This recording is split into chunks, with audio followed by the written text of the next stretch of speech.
that. But we spent all this money bailing all these companies out. We spent money on 2 car companies that still went bankrupt. Right. We've been printing money, which any basic economist, whether you're a Democrat or Republican, knows when you print money, it is going to cause inflation. This is what happened with Jimmy Carter back when I was still in diapers. You're not much older than me. We were young. You're a couple years older than me, but we're young. We were very young when this happened. We've spent all this money. The government has tried all these things to save these companies, and the Democrats are the ones who are in charge now. We have almost 10% unemployment. Why is our economy not fixed when we've spent trillions and trillions of dollars? 10% unemployment. We have 9.4, and if you look at the underemployment, it's in the mid-teens. It's about 14 to 15. But did you really think that there was any strategy, given the depth of the recession that we were in, that was going to fix it by June of this year? Absolutely. Yes, because if you want my honest answer, tax at 25% and put through back the investment credit for American products. if you look back in history, go back to, there was 2 depressions in the 1920s. A friend of mine pointed this out to me. We have the one that Herbert Hoover was under, who was a Republican, and FDR was under as a Democrat.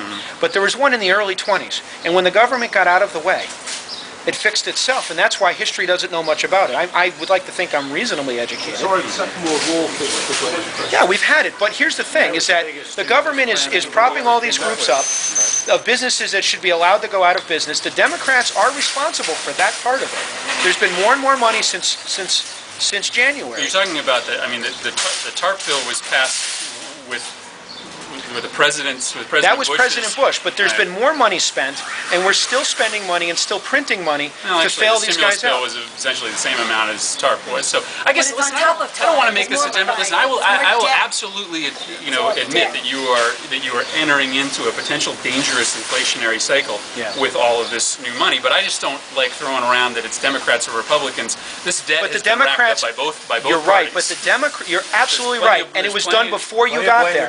But the here's the thing, though. Okay. I don't talk in Democrat Republican terms, so but the Democrats are in power right now, and the Democrats are the ones who, if it's fixed, will get credit for it. If it falls apart, we'll get blamed for it. Because the Democrats have the presidency, they have 59 votes in the Senate, and they have a significant majority in the House.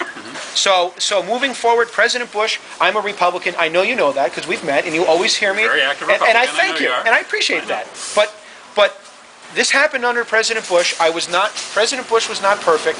President Obama is not perfect. But the Democrats are here now, and we have an almost 10% unemployment, and we keep throwing money at the problem, and it's not fixing it. I just think there was no circumstances in which we were going to pull ourselves out of this within the first 4 months of this administration. I think that and you know that unemployment is a lagging indicator, so this is going to take a little, the economy is going to start building with respect to GDP before employment turns around. Connecticut, as you also know, this last month reported job growth, which is frankly surprising to a lot of us. But shareholders don't like that that Jeffrey Immelt at GE is making $10 million a year. And the shareholders, well, we're doing that, but it's not, the problem is we should, well, that's a different issue.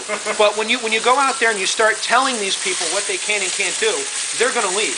I'm at a point with my business where this state is, I'm going to walk out of here because I am sick and tired of the Democrats in this state, and I'm tired of it. I'm going to move to a state where I can actually make money and where I can fire people if I want to.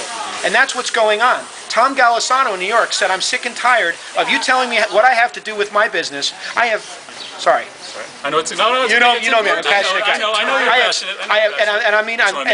I am not meaning to disrespect you or yell at you, and I apologize for that. I know you're passionate. I have $75,000 of my money, up to almost $100,000 of my own money in my business. Yeah. That's my money. And I've made sacrifices and choices for that. Yeah. And I'm not asking for a handout. I was disabled in a car accident in 2001. I'm never going to be the same. I'm 32 years old. I can't get out of bed 3 days a week. I've never asked for the government for anything.